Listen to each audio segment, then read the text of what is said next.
ಕೆಲವರು ಒಳ್ಳೆ ಬಿಸ್ನೆಸ್ ಮಾಡ್ತಾರೆ, ಅವ್ರಿಗೊಂದು ಭಯ, ಯಾರು ಇದನ್ನು ಕಿತ್ಕೊಂತಾರೋ. ಕೆಲವರಿಗೆ ಒಂದು ಭಯ, ಯಾವಾಗ ಇದು ಕೈ ಬಿಟ್ಟು ಹೋಗುತ್ತೋ.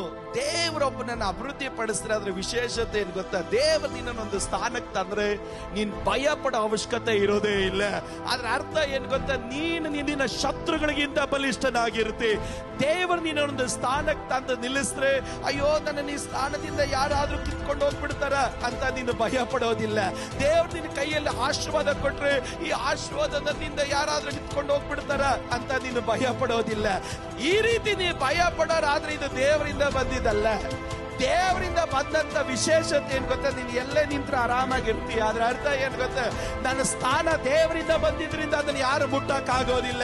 ನನ್ನ ಕೆಲಸ ದೇವರಿಂದ ಬಂದಿದ್ರಿಂದ ಆ ಕೆಲಸವನ್ನ ಯಾರು ಮುಟ್ಟಕ್ ಆಗಲ್ಲ.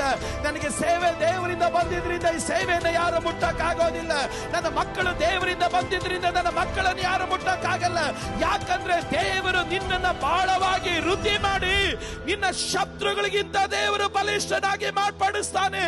ಅದ್ರ ಅರ್ಥ ಏನಂದ್ರೆ, ನೀನು ಶತ್ರುವನ್ನು ನೋಡಿ ಭಯ ಪಡೋದಿಲ್ಲ, ಶತ್ರು ನಿನ್ನನ್ನು ನೋಡಿ ಭಯ ಪಡ್ತಾನೆ.